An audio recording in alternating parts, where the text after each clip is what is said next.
কালকে আমি সেকেন্ড ভিডিওটা কল্পনার বর আসা সংক্রান্ত আর পিয়া আর কল্পনাকে কীভাবে ঠুকলো সেই সংক্রান্ত ভিডিও করেছি। সেখানে পিয়াকে নিয়েই কথা বলেছি, কিন্তু কল্পনাকে নিয়ে কিছু বলিনি। কল্পনাকে নিয়ে পুরোটাই পজিটিভ বলেছি, কিন্তু আমিও ভিডিওতে কিছু দেখেছি, সেটা নিয়ে অবশ্য করেই কথা বলবো। তার আগে নিজের ইন্টার দিয়ে নিই। সাজানো প্রশংসা চ্যানেল থেকে আমি অপর্ণা তোমাদের জন্য নিয়ে আসলাম আরও একটি ভিডিও। বোধহয় আজকে এই একটাই ভিডিও দিতে পারবো। আজকে বেরিয়ে যাব অনেকক্ষণের নামে, মনে হয় না আজকে সারা দিন আর ভিডিও দেখতে পারবো। তো কল্পনার ভিডিও দেখলাম, ভালো করেই কালকে দেখেছি, মাথায়ও ছিল। আমার ভিডিওটা বড় হয়ে গেছিলো, 19-20 মিনিটের উপরে হয়ে গেলে আমার আর ধৈর্য থাকে না গো, ভেজর করার ধৈর্য থাকে না। টেনে টেনে এক কথা বলবো বারবার করে। তো আমার মাথাতে ছিল যে কল্পনা একটু ঠুকেছে, সেটা নিয়ে অবশ্য করেই কথা বলবো। কল্পনা কালকে পিয়াকে ঠুকেছে। কল্পনা পিয়াকে ঠুকেছে। বুঝতে পারছো তোমরা কল্পনা কতটা বদমাইশ? পিয়াকে ঠুকেছে, 18,000 ভিউজ কামিয়েছে। এত বদমাইশি কেউ করে বলো? আমি বলবো বেশ করেছে ঠুকেছে। বারবারই বলছি কল্পনার সব কিছুই, কল্পনার অনেক কিছুই না, কোনো খারাপ কিছুও লেগেছিল, সেটা নিয়ে বলেওছিলাম। কিন্তু কল্পনার অনেক কিছুই আমার সঙ্গে মেলে এবং আমার খুব পছন্দের এবং ভালো লাগে। সোবার মানুষ, আমি আগেও বলেছি। কিন্তু কতক্ষণ মুখ বুজে থাকবে? ঠুকেই যাবে, লোক লেলিয়ে দেবে, ক্রিয়েটার লেলিয়ে দেবে, বলেই যাবে। কাহা তো চুপ করে থাকবে? কল্পনা রেগুলার ঠুকবে, আমি তোমাকে বললাম রেগুলার ঠুকবে, বুঝতে পেরেছো? এবং বেশ করবে ঠুকবে। কে কি বললো পাত্তাই দেবে না, আছি তো পাশে। পজিটিভ ভিডিও করব, ভুল দেখলে অবশ্য করেই বলবো। যেমন আজকে আমার কালকে ঠোকাটা আমি চোখে পড়েছিল, আমি বুঝেছি তুমি ঠুকেছো। কিন্তু কিছু সত্যি কথা তো অনেকেরই জানা প্রয়োজন না। শুধু একতরফার ফুটানি, একতরফার আনন্দ, পয়সার গরম দেখাবে, আর তুমি শুধু স্যাক্রিফাইসও করবে, তারপরে সবাই বলবে একজন আলগা হয়ে থাকে, একজন কিছুই কর্তব্য করে না, আর একজন সবাইকে ডেকে ডেকে শুধু খাওয়ায়, ডেকে ডেকে পড়ায়, সমস্ত কিছু করায়, ডেকে ডেকে সমস্ত কিছু কর্তব্য করে। তার বাড়িতে শ্বশুরমশাইয়ের জন্য তো জান প্রাণ লাগিয়ে দিয়েছিল, আর এই কল্পনারা তো মেরেই ফেলতে চেয়েছিল শ্বশুরমশাইকে, তাই না? তো নেগেটিভিটি তোমার যদি এগেনস্টে ছড়ায়, তুমি ছাড়বে কেন? হাতক মুখ বন্ধ করে থাকবে। বেশ করেছে বলেছে, যদি বলেছেই, এবং বেশ করেছে। কি বলেছে কালকে তোমরা সবাই খেয়াল করেছো? ছাদে কাজ করতে করতে যেটাও বলেছে আমার মাথায় এসছে, এবং আমি এও জানি যে কালকে সকালবেলা কল্পনাকে আজকে বা কালকে তো ভিডিওটা দেখেছি, কালকে বা আজকে কল্পনাকে ছিঁড়ে খাওয়া হবেই। তো কী ব্যাপারে কল্পনা বলেছে যে এখন আমি একটু হলে সকাল রাত পূরণ করতে পারি, তবুও আমি দেখি না ও খুব একটা উদ্ধত দেখায়। কারণ ওর যা জগৎ ওই ছেলেকে তৈরি করা নিয়ে। এক্স্যাক্টলি আমারও তাই। আমি স্যাক্রিফাইস করব, আগে এরা মানুষ হোক, নিশ্চয়ই নিজের জামা কাপড় সাজগোজ করবো, কিন্তু সবার আগে হচ্ছে এডুকেশান দেবো ছেলেমেয়েদের। এডুকেশান বা এক্সট্রা কিছু কারিকুলাম যেগুলো দিতেই হবে যুগের সঙ্গে তাল মিলিয়ে চলতে গেলে। বা চাকরি ক্ষেত্রে এই সমস্ত সার্টিফিকেটগুলো দেখে যে তোমার মধ্যে এক্সট্রা আর কি ছিল। তো ফেসবুকে তোমরা যারা আমার সাথে আছো দেখতে পাবে, আমার মেয়ের একটা ছোট্ট ভিডিও ছেড়েছি। আমি খুব একটা ফাটাই না ছেলে মেয়েকে নিয়ে, কতটাও অ্যাচিভ করেছে স্কুলে, কী বিষয়। প্রিন্সিপাল ওকে মেডেল দিল, ব্যাচ দিল, এবং ক্লাস একদম নার্সারি থেকে 12 অবধিও কী অ্যাচিভ করেছে সেগুলো কিছুটা হলেও বলেছে। যদিও পুরোটা আমি ক্যাপচার করতে পারিনি, একদম ফার্স্ট রোতে বসেছিলাম, প্রিন্সিপালরা তার অন্যান্য টিচাররা সামনে বসেছিল। যাই হোক, এইটা আমি বলছি কেন, যে আমার কল্পনার এইগুলো আমার ভালো লাগে। তারপরে কল্পনা যেটা কালকে বলেছে, কি না, আমি কোনোদিন সকাল রাত সেভাবে একটার বেশি দুটো জামা 2-3টে পরতে পারিনি, কারণ আমার বরের উপর সংসারে প্রেশারটা ছিল। ওই যে এক ভাই 7 তাড়াতাড়ি বিয়ে করে নিয়ে এসছে, নাও এবারে স্বামী স্ত্রী দুজনের খোরাকি টানাও, দুজনের ভরণ পোষণ টানাও। হ্যাঁ, এটা যদিও বলে থাকে ভুল করেছে, কেন রে ভাই তোরা বিয়ে করে নিয়ে একজনের ঘাড়ে এসে পড়েছিস, কেন সে টানবে? তারপরেও তাকে রেগুলার সহ্য করতে না পেরে শাশুড়ি মাকে নিয়ে পলিটিক্স করে তাকে বাড়ি ছাড়ানো, সব কি আমরা ভুলে যাব? একটা দুটো কথা বললেই এখন কিছু নতুন লোক গজিয়েছে, আগের কথা কিছু জানে কি না জানে জানি না, ওই তো ঠুকে গেল, ওই তো কল্পনা বদমাইশ, ওই তো ঠুকে গেল। এর আগে কল্পনাকে নিচা দেখানোর জন্য ক্রিয়েটার ভাড়া করে কল্পনাকে কি করেছিল আশা করি তোমাদের মনে আছে, যার জন্য কমেন্ট বক্স বন্ধ করতেও বাধ্য হয়েছিল। কারণ ওর বর একটা ভদ্রসভ্য ছেলে, তার নিজের রোজগার আছে, আর এগুলোর মধ্যে, এই নোংরামোগুলোর মধ্যে ওকে ফেলাতে, একে যাতে ও না পড়ে নোংরামোগুলোর মধ্যে, মানসিকতা যেন খারাপ হয়ে যায়। সবাই তো একরকম না, সবাই এই যুদ্ধ, অশান্তি, মারা কাটা, ভিউজ হলেই হলো, সবাই তো আর একরকম না, কারণ আর তো কোনো রাস্তা নেই। এটা তো সত্যি কথা। যদি আজকে পিয়ার বরকে যদি আমরা অনেকেই সাপোর্ট করতে পারি যে পিয়ার বর, পিয়াদের আর কোনো রোজগার নেই, পিয়াদের আর কোনো রোজগার নেই, সোশ্যাল মিডিয়াতে এটা করে খেতে হবে, তাহলে তথই বছর ওকে কেন অপমান করা হবে যে ওর বর চাকরি করে, ওর বর চাকরি করে বলে প্রতি মুহূর্তে খোঁচা দিতে হবে? কোনটা ভালো, মানে কোনটাকে মানুষ মানে ভালো বলবে, মানে সেইভাবে নিশ্চয়ই চাকরিজীবী মানুষটাকে এবং এডুকেশন জিনিসটাকে বেশি বেশি প্রশংসা করবে, এটা তো ফ্যাক্ট। তো তাহলে তাকে তোমরা নিন্দা করবে যে ও চাকরি করে বলে ঠুকবে, আর তোমরা এখানে দুঃখীরাম আমরা ইউটিউবে টাকা রোজগার করি, ইউটিউবে ভিডিও করে মানে তাতে আমরা দুঃখী, এদিকে চ্যাটাং চ্যাটাং গুলি দেওয়ার সময় আমরা তার পিছনে লেগে বেড়াবো, কন্টিনিউ তার বরের চাকরি নিয়ে খোঁটা মারবো, তার রূপ নিয়ে খোঁটা মারবো, তার বাড়িঘর হচ্ছে সেটা নিয়ে খোঁটা মারবো, সে আলাদা থাকছে, নিজের ছেলেটাকে তৈরি করছে সেটাকে ঠোকা মারবো, আর ও ঠোকা মারলেই দোষ। হ্যাঁ, ও তো 100 বার বলেছে, ও তো বলেছে, এবং এটা তো যাদের জন্য করেছে তাদেরকে তো বলা উচিত। সে তারা থেকে সব কিছু ভুলে গেছে। প্রচুর টাকা, আমাদের প্রচুর টাকা, আমরা প্রচুর বড় লোক। বগলা সুন্দরীর প্রচুর টাকা, প্রচুর বড় লোক, তাই না?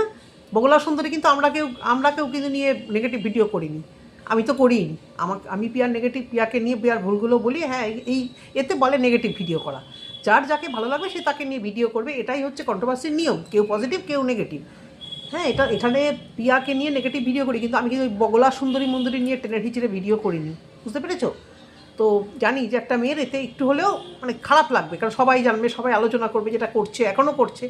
যদি ভিডিও না হতো হয়তো কিছু ভিউয়ার বলে হয়তো চুপ করে থাকতো, কিন্তু ভিডিও করে মানে আমি তার ব্যাপারটাকে আরও হাইলাইট করতে চাইনি, বুঝতে পেরেছি? যে কটা ভিউয়ার্সই দেখতো, আমি দেখিও নি জিনিসটা, বলিও নি সেটাকে নিয়ে। কিন্তু কল্পনা এই যে করেছে, কল্পনা যে মানে আগে যে সংসারটা টেনেছে, ও সব ভুলে গুলে খেয়ে এখন শুধু ফুটানি, আমি সব করেছি, শ্বশুর বাবার জন্য আমি সব করেছি, শাশুড়ি মার জন্য আমি করেছি, আত্মীয় স্বজনদের ডেকে ডেকে আমি খাওয়াচ্ছি, পাড়ায় পুরো পলিটিক্স করে ছন্দাকে পুরো আবার এক ঘরে করে দিয়েছে। ছন্দায় সব পাত্তাও দেবে না, ছন্দা দেবেও না, দুঃখও পাবে না। ওর ছন্দাকে এক ঘরে, কল্পনা জানে যে কল্পনা কেউ কিচ্ছু করতে পারবে না, কল্পনার একটা আলাদা জগৎ আছে। খদনা বেচারা ওখানে থাকে, নাই বাপের বাড়ি নাই তেমন কিছু, সত্যি মায়া লাগে। তার মধ্যে যদি ও একটু শাশুড়িকে নিয়ে একটু কাউকে নিয়ে বলে, ব্যাস তাকে নিয়ে তো কথা হবেই। তো ওকে একঘরে করার জন্য মানে সব সময় ও মানে করে থাকে, ওত পেতে থাকে। বোকা, ও গাধা। হ্যাঁ, বলছি তো কত যে বোকা, আর কী যে জিনিস। যেমন মুখরা তেমন হচ্ছে, মানে তেমন শেয়ানা, 7 শেয়ানার 1 শেয়ানা। কল্পনা যদি শেয়ানা হয়, ওকে শেয়ানা হতে হয়েছে, বেশ হয়েছে। বাইরের জগতে থাকছে, স্বামী ছাড়া থাকছে অনেক জায়গায়, ও দেখেছে জগৎটা কি। ও যদি চালাক হয়, ও ক্ষতি কী আছে? আর ওর বর যে একসময় সংসার টানতো, এটা যদি ও ইনডাইরেক্ট বলেও থাকে, কি মিথ্যে কথা কিছু বলেছে, কেন বলবে না? এটা ঘটনা। আমার বাবা তো 7 ভাই, প্রত্যেকে স্টাবলিশ এবং প্রত্যেকে বড় বড় সরকারি চাকরি পোস্টে ছিল। যদিও আমার বাবা একটা সরকারি না, মার্চেন্ট নেভি কখনো সরকারি হয় না, সেটা বিদেশি কোম্পানি, বিদেশের চাকরি। তা আমার বাবার বুঝতেই পারছো তখনকার দিনে এই মার্চেন্ট নেভির কী প্রচণ্ড ডলার আসতো। এবং এটা একদম সত্যি কথা, যে কল্পনা বলছে না, আগে থেকে বলে না, আমার মাও বাবাও শিখিয়ে দিত, বাবা আসবে এই কথাটা কাউকে বলবে না, আসলে পরে সবাই জানবে। আর বাবা চলে যাওয়ার সময় আমরা মিথ্যে কথা বলতাম যে বাবা যায়নি, কারণ চোর ডাকাতের উৎপাত। কারণ তখনকার দিনে তো আর ট্রানজাকশান হতো না, টাকা ডলার ক্যাশ সেগুলোই ঘরে থাকতো বেশি। আর আমাদের মায়েরা তো রোজ ব্যাংকে যাবে না, টাকা পয়সা ঘরে থাকতো বা কিছু থাকতো। তো সেই জন্য আমাদের বাড়ি থেকে ওরকম বারণ ছিল। নিজের পক্ষে ভাইয়ের ব্যাপারটাও তাই, যে আসার আগে রাষ্ট্র করবে না কোথাও বেশি, আর চলে গেলে তো বলবেই না। মামাদেরকেও দেখেছি বাইরে চাকরি করে, ভাই যাতে তো দাদা ভাইদেরও দেখেছি, এটা নিয়ম যে চলে গেলে চুপচাপ থাকতে, বলতে নেই, একদমই বলতে নেই, বিশেষ করে যারা একা থাকে, তাই না? আসলে তো নাই, চিন্তায় বিভিন্ন অনেক কিছু তো নিয়ে আসে। তো আমার বাবার কথা যেটা বলছে, আমার বাবাও পুরো সংসারটাকে টানতো। ইনফ্যাক্ট আমার মানে বরের ঘাড়ে অনেক দায়িত্ব, সুতরাং না আমার না কখনোই অন্য লোকের ভরসায় হাঁ করে পড়ে থাকা, কপাল করে আমার সেই জিনিসটা কোনো দিন করতে হয়নি। ওখানেও দেখেছি যে আমার বাবাই মানে প্রথম দিকে জাততো খুঁড়তো পিস্তত দিদিদের যদি বিয়ের থাকতো, তখন মানে বেশিরভাগই আমার বাবা মানে ম্যাক্সিমাম সোনার জিনিসটার দায়িত্ব আমার বাবা নিত। এই যে তোমরা শুনলে, কেন এসব বলছি, রিলেট করতে পারি বলেই বলছি। এই যে অদিতি মুন্সি বললাম তো, আমার পিস্তত দিদির মেয়ের মেয়ে। তো সেই জায়গা থেকে এই দিদিগুলো যখন বিয়ে হয়েছিল, এই অদিতির মা বলো আর আমার আর 4টে পিস্তত দিদি বলো, অতগুলো ফ্যামিলি তো, আজ এর বিয়ে কাল সে বিয়ে, সবার হাত ফাঁকা হয়ে যেত। আমার বাবা বাইরে থাকতো, দুবাইয়ে থাকতো, কখনো দুবাইয়েও থেকেছে বাবা কয়েকবার, মানে ওই আর কি গেছে এসছে এরকম করেছে। বাবা প্রচুর গয়নাঘাটি নিয়ে এসছে, আমাদের বিয়ের সময় আর পাই নাই কিছু, সবই মাকে বানাতে হয়েছে, সব বিলিয়ে দিয়েছে। আজ ওর বিয়ে, কাল তার বিয়ে, পরশু তার বিয়ে। তো আমার মায়ের কি ক্ষোভ হতো না? মিলেমিশে থাকতো, ঝগড়া কোনোদিন শুনিনি। কিন্তু আমার মাত্র দুঃখ ছিল, সেই দুঃখটা তো আমাদের কাছে বলেছে। কল্পনা সেটা সোশ্যাল মিডিয়াতে বলে বা কারোর কাছে বলে, থাকে তো দুঃখ যে আজকে যদি আমার মা বলতো যে আজকে যদি ওইগুলো সব থাকতো তাহলে আমি আরও আমার মানে অর্থনৈতিক অবস্থা অনেকটা বেটার হতো, তাই না? তো তারপরে তো জ্যাঠা কাকারা তো সবাই এস্টাবলিশ, বলতে থাকি তো শুনবে 7জনই কোন জায়গায় আছে আমার বাবাকে বাদ দিয়ে। আমার বাবা শুধু সরকারি নয়, আর সবাই সরকারি যেই জায়গাতেই আছে। তো যে যার টাকাটা একটু বেশি থাকে তার উপর নির্ভরশীল সবাই বেশি হয়। কখনো হয়তো অনেক অভাবের মধ্যেও যায়, যেহেতু অত বড় একটা সংসার, তাই না? তখন যার রোজগারটা বেশি তাকে টানতে হয়। তো সেই জায়গা থেকে কল্পনার বড় সংসার খরচা দিয়েছে, কত আর রোজগার। প্রথম চোটেই যখন ঢুকবে ফোর্সে, সেই বিশাল রোজগারটা তো নয়, বিশাল টাকা তো আর নয়। এখন যখন রোজগার বেড়েছে, অনেক কিছু বেড়েছে। যখন ঢুকেছিল আজ থেকে বেশ কয়েক বছর আগে, আমি ঠিক এক্স্যাক্ট বলতে পারবো না, হয়তো হবে পিয়ার বিয়ের আগে পরেই হয়তো ঢুকেছিল নিশ্চয়ই।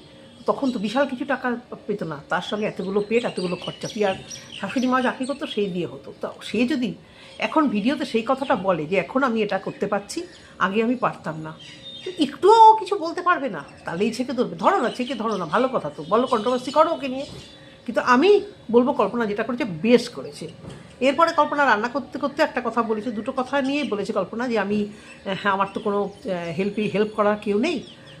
দেখো কল্পনা, তুমি যদি আজকে শ্বশুরবাড়িতে সবার সঙ্গে তোমাদের যে জয়েন্ট ফ্যামিলি থাকতো, অনেকেরই তো জয়েন্ট ফ্যামিলি থাকে, আমার মায়েদেরও যেরকম জয়েন্ট ফ্যামিলি ছিল, বাবা বাইরে ছিল, তার মানে যেহেতু অনেক লোকজন, মা সেই ফিলটা করেনি যে বাজার আনতে হবে, ঘাট আনতে হবে। কিন্তু যখন আমাদের ওই বড় বাড়িটার থেকে আমরা যখন সেপারেশনের কাছে, আর আমার বাবা যখন যে বাড়িটা করেছে এবং সেটাতেই আমরা সারা জীবন থাকলাম, এখনও আছে, তো সেই বাড়িটায় গিয়ে মার একটুখানি অসুবিধা হয়েছিল। কিন্তু আমার আমার কাকার ছেলেরা, মানে ছোটো কাকারা, মানে প্রতিনিয়ত তারা চাকরিতে, মানে অফিসে যাওয়ার আগে একটা ঢু মেরে যেত, বাসে ওঠার আগে একটা ঢু, ট্রেনে ওঠার আগে একটা ঢু, যেহেতু আমাদের স্টেশন রোডটাতেই বাড়ি, একটা ঢু মেরে যেত যে বৌদি কিছু লাগবে বা তোমাদের কিছু ওষুধ বা কিছু। তো তোমারও যদি এরকম মানে ফ্যামিলির সঙ্গে সেরকম হয়, মানে থাকতো আশেপাশে, যদি সেরকম থাকতো, অবশ্য করে তুমি যেটা বলছিলে, শরীর খারাপ হলেও কষ্ট, শরীর খারাপ না হলেও কষ্ট, সত্যি কথা যারা বাইরে থাকে তারা জানে। আমার মাকেও তো দেখেছি। তারপরে সবার যে যার সংসার ধর্ম হলো, তো মা একাই সেই বাবার অফিসে যাওয়া বলো, বাবার এই সমস্ত টুকটাক কাজ করা বলো, ব্যাংকে যাওয়া বলো, বাজারঘাট বলো, আমাদের স্কুলে দিয়ে আসা নিয়ে আসা বলো, সমস্তটাই মার উপরে পড়তো। আর মা খালি বকবক করতো যে আর সবাইকে দেখতো কী সুন্দর সংসার করে, স্বামীরা বাজার নিয়ে আসে, স্বামীরা এই নিয়ে আসে, আর আমাকে এইসব করতে হয়, আমি কী পাল্লায় পড়েছি, মানে বলে বক বক বক করতে থাকে মারা। আমার কপালটাই খারাপ তোর বাবা বাইরে থাকে, আমাকে সব সামলাতে হয়। তো কল্পনারও এইটা, যারা বাইরে থাকে তাদের যে কত সামলাতে, আমার বড়ি বিয়ের পর আমি দেখছি মাসের মধ্যে 12 দিন 15 দিন করে বাইরে। তখন আমার ছেলে যখন, মানে আমার পেন অল্প হয়েছে, আমার সিজার হয়েছে, তার আগের দিনও বাইরে ছিল, বুঝতে পেরেছো? সেই দিনও সারাদিন বাইরে ছিল, ভাসুররা নিয়ে গেছিলো। তো যারা বাইরে থাকে তারা বোঝে ব্যাপারটা কতটা কষ্ট। যাদের বাড়িতে এই সিচুয়েশন দেখেনি তারা কোনো দিন বুঝবে না। নিজের উপর থেকে না গেলে কোনো দিন সেই সিচুয়েশন কেউ বুঝবে না। এটা অতীব বাস্তব। শুনে দেখে গুগল সার্চ করে বা গল্প শুনে সবটা ফিল করা যায় না। একদম নিজের ঘরে যদি সেটা হয়, আমি বিয়ের আগেও দেখেছি, আমি বিয়ের পরে ওই জিনিস দেখেছি। এই সবে তো এই 8 দিনের নামে গত পরশু দিনেও, তার ওই এক সপ্তাহ যে কী গেছে না আমার উপর থেকে, মানে যখনই বাইরে যায় দুনিয়ার এসে পড়ে, দৌড়ঝাঁপ সেই। রোববার দিন আমি, মানে রোববার দুপুর রাত্রিবেলায় এসছি, আমি তার আগে অবশ্য কাকার বাড়ি চলে গেছিলাম। আমি যখন এসছি তো কী করবো, এই করে তো আমার কোথাওই যাওয়া হবে না, অতদিন যাই না। তো কল্পনার সে হচ্ছে গিয়ে কথা, কল্পনা যদি ঠকেও আর কল্পনা যদি এই কথাটা বলেও, হ্যাঁ কল্পনাকে সত্যিই হেল্প করার কেউ নেই। তবে কল্পনার ছেলে ভীষণ ম্যাচিওর এবং মানে যা বলে কি সুন্দর টুকটুক করে কথা শোনে, লক্ষ্মী ছেলে, সেটা খুব লক্ষ্মী হয়েছে। আরও আমার এখন পছন্দের বিড়াল ছানাটা এনেছে, আরও বেশি পছন্দের। তো তাই একটু তেল মারছি, বুঝলে তো। আর ওদিকে অতি বোকা যে বড় ক্রিয়েটার, আসতে না আসতেই ভাসুরকে নিচা দেখানোর জন্য নেমে পড়েছে। সে কতদিন ভালো করে টিকতে দেয় সম্পর্কটাকে দেখবে। ওরা কি বলেছে যে ওই বাড়িতেই কাজ কর, আমরা তার মধ্যে গিয়ে পড়বো না? একে নাম কিনতে হবে। তো শ্বশুর মারা যাওয়া, শ্বশুর আগে ওখানে ছিল, ও ফ্ল্যাটে ছিল, শ্বশুর মাথায় অসুস্থ হওয়াতে ওই লাস্টের কটা দিন করে এদেরকে করছিস কর বাবা, করছিস কর, ভালো কথা। ওদেরকে কেন নিচা দেখিয়ে ভিউজগুলো আর্ন করেছিস? হ্যাঁ, ওগুলোকে কেন? আর দেখো কীরকম ওই থামনেল নিয়ে কথা হলো, যখন কন্ট্রোভার্সি হলো, কী ব্যাপার, আর একটা কিন্তু ওই নিয়ে একটু শব্দ করলো না, ফ্রুত করে একটা পিটকিবাজি দিয়ে দিল। বোকা তো, মায়াও লাগে সত্যি, এত বোকা না, আমার সত্যিই কষ্ট লাগে। মানে একটার পর একটা মানে বোকামি করে যায় জীবনে, বোকামি করতেই মানে ডান দিকে বাদিকে এত টাকা নিয়ে বসে আছে, এত বোকা। চালাক না হলে এরকম ব্যাংক ব্যালেন্স হয়, চালাক না হলে এসব হয় না। হ্যাঁ, যা ওই যে বলে ওগুলো ভিউজ কামানোর জন্য বলে, তারপর খায় উল্টো দিক থেকে হোক, বিভিন্ন জায়গা থেকে ভিউয়ারদের কাছ থেকে খেয়ে তখন হচ্ছে বোকা, এত বোকা, কষ্ট লাগে, সবার জন্য করে, করার মধ্যেও প্রতিনিয়ত স্বার্থ লেগে থাকে ভিউজ। ওই যে দাদার ছেলের বাচ্চা হবে, বাচ্চা হলো, বাচ্চাটার মুখ পর্যন্ত দেখার সময় হলো না, কিন্তু ভিউজটা কিন্তু কামিয়ে নিয়ে আসা হলো। কন্টেন্টটা তৈরি করে দাদার ছেলের আজকে বাচ্চা হবে, এই চলো, এই সুযোগ, ছোট বাপের বাড়ি থেকে নামও হবে, দামও হবে, কিন্তু বাচ্চাটার মুখ দেখার সময় হবে না, হয়ে গেছে তো ভিউজ কামানো, আর কি ও হবে কেন? বাচ্চার মুখ টুক দেখি আরেকদিন ওটাকে রেখে দিতে হবে, আর একদিন জম্পেস ভিউজ কামাবো, বাচ্চাটাকে একটা কিছু দিয়ে নেবো, দিয়ে ভিউজ কামাবো, এই তো সুযোগ। ওদিকে চলো, অনেক কন্টেন্ট আছে, ও দাদাভাই আসবে বাড়িতে, ঠুকতে হবে, ঠাকতে হবে, বাড়িতে অনুষ্ঠানটা আমার উঠোনে করতে হবে, রং ফং করে বাড়ি যা চকচকে করে দুনিয়ার লোককে। বোকা গো, এত বোকা, আমার সত্যি কষ্ট লাগে যে একে বুদ্ধি দাও গো, তোমরা যারা এর পাশে আছো একটু বুদ্ধি দাও, তোমাদের বুদ্ধি যদি শোনে। অনেকে লিখছে না কমেন্ট বক্সে, রাগ হয়, কথা শোনে না, শুনবে কেন? ও তো জানে যে ও কী করছে, তোমাদের থেকে 3 গুণ শেয়ার না, ও তো জানে যে ও ওটা ওটা করে ও ভিউজ কামাবে, ও ওটা কন্টেন্ট ভালো সাজার একটা নেশা, ওকে যতই বলো সরে থাকতে পারে না। এই ধরনের মানুষ আমি অন্তত বেশি পছন্দ করি না, যে আগ বাড়িয়ে করবো, সবার জন্য করবো, নাম বদনাম ঝাঁটালাতি খেয়ে বলবো দূর করতে গেলাম, আমার কপাল খারাপ, সালে অত অত গেচে পড়ে যাওয়া কিসে? তোমাকে ডাকুক, তোমাকে বলুক, তবে তুমি করো। এই যেচে পড়ে যে ওই উপকারগুলো করতে যাওয়া মানুষ আমি একদম সহ্য করতে পারি না। হয়তো বলবে কি কাঠখোট্টা, একদম কাঠখোট্টা, যেচে পড়ে উপকার করার পেছনে মতলব থাকে। আর সবসময় জানতে হবে যে উল্টো থেকে লোকটা কি পছন্দ করছে, আমি যার জন্য যেচে পড়ে করতে যাচ্ছি সে এত পছন্দ করছে তো, আমি যে করতে যাচ্ছি, নাম করতে যাচ্ছি, হ্যাঁ, তার সঙ্গে না নিজের কিছু মানে সাধ্যসিদ্ধি করতে যাচ্ছি, তাই জন্য যেচে পড়ে উপকার করার পিছনে কারণ থাকতেই পারে। যেচে পড়ে কিছু যদি দেখাতে যায় আদিক্ষেতা, সেখানে কারণ থাকবেই। এই যে ফোন দেওয়ার পিছনে আছেই কিছু কারণ, না আবার তো বোকামি, তো সত্যি কষ্ট লাগছে গো, এত বোকা, সত্যি আমার কষ্ট লাগে মাঝে মাঝে, এত বোকামি করে ফেলে না। এই যে ভাসুরের কথাটা একদম বোকামি করে বলে দিয়েছে, তাই না? একদম সমস্ত কিছু বোকা বোকা করে কথা বলে ফেলে। থামবেও, যদি থামে জানবো যে হ্যাঁ ওর গায়ে মানুষের রক্ত আছে। তোর তো ভাসুর, যার বর, তাকে তাকে ভিউজ কমাতে দে, তাকে বরের কথা বলে ভিউজ কামাতে দে, তোদের সঙ্গে সম্পর্ক কী? আগেবার তো ওই কালাঘুষো করে মানে ভদ্রলোক একটা মানে মেন্টাল একটা নিয়ে গেছে, মেন্টাল একটা চাপ নিয়ে তাকে চাকরিতে চলে যেতে হয়েছে। অনেকেই বলছে কল্পনার বর এত গোমরা কেন? ওদের বা পরিবারের সব ছেলেকেই তো আমি গোমরা দেখি, মানে একটু চুপচাপ, রিজার্ভ, ক্যামেরার সামনে অতটা না, তারপরে ফৌজিরা একটু হয়। কলিং বেল ভিডিও করতে বসলে মাস্ট, যেটা বলছিলাম সেটা হচ্ছে যে ফৌজির বলো বা হ্যাঁ ফৌজিরাই বেশিরভাগ হয়তো একটু রিজার্ভ হয়ে যায়, আমি দেখেছি।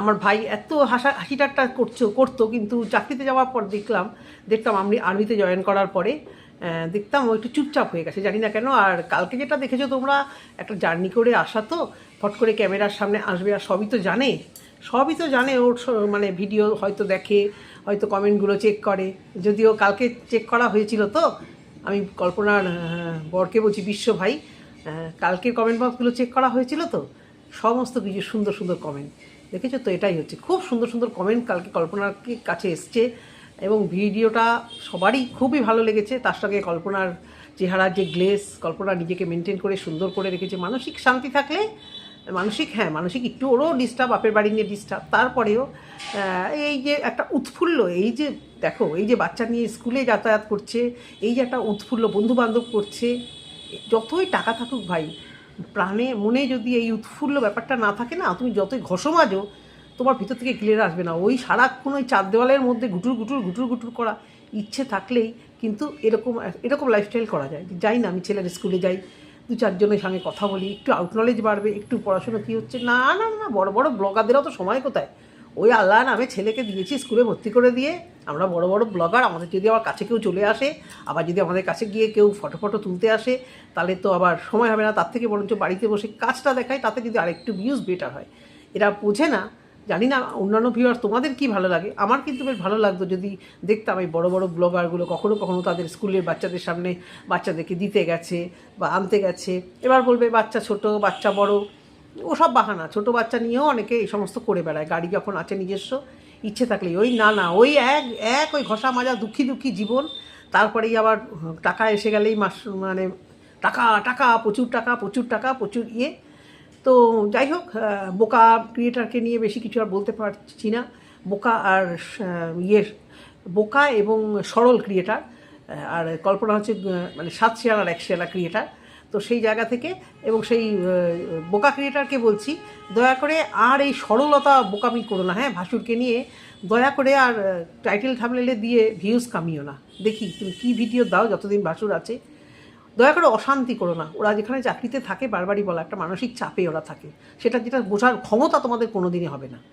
তোমাদের আজ ইচ্ছা করলো ভিডিও করলাম না, বসে থাকলে দুদিন হয়তো টাকাটা কম আসবে, কিন্তু তোমাদের উপর থেকে কোনো প্রেশার আসবে না, বুঝতে পেরেছো? কিন্তু যারা চাকরি করে, বিশেষ করে এই সমস্ত দেশ সেবার কাজে যারা থাকে, তাদের মাথায় অনেক প্রেশার থাকে। এইটুকু বোঝার শিক্ষা বা সামর্থ্য না তোমার আছে, না তোমার ভালোবাসার মানুষদের আছে, বুঝতে পেরেছো? তো সুতরাং আমি চাই যে আর মেন্টালি ডিস্টার্ব করো না। শ্বশুরমশাইয়ের কাজ ধীরে করো, সুস্থ করো, যে যার মতো করলে করো, যা অশান্তি করো না। আর যাই হোক, অশান্তি করো না, বুঝতে পেরেছো? ছোটো বউ তো, ছোটো ছেলের বউ, ছোটোদের মতো থাকলে বোধহয় বেশি ভালো হবে। না, ওই বড় সাজতে হবে, মানে কন্টেন্টের জন্য বিশেষ করে। এই যদি চ্যানেল এই ভিডিও রাখতো, তাহলে এত মনে হয় না দিখানদারি দেখানোর ইচ্ছেটা থাকতো। আমি ঠিক জানি না কাদের কাছে দেখাতে চাইছে। তো যাই হোক, তোমরা তোমাদের মতো ভালো করে কাজ করো। যিনি ওপরে চলে গেছে তার আত্মার শান্তিটা দাও, আর যিনি বাইরে থেকে হেঁটে খুঁটে এসছে তাকেও একটু শান্তিতে দাও, থাকতে দাও, তার পরিবারটিকেও একটু শান্তিতে থাকতে দাও, বুঝেছো? এটুকুই বলার ভিডিওতে। যদি তোমাদের ভালো লেগে থাকে অবশ্য করে কমেন্ট সেকশানে কমেন্ট করো। টাটা।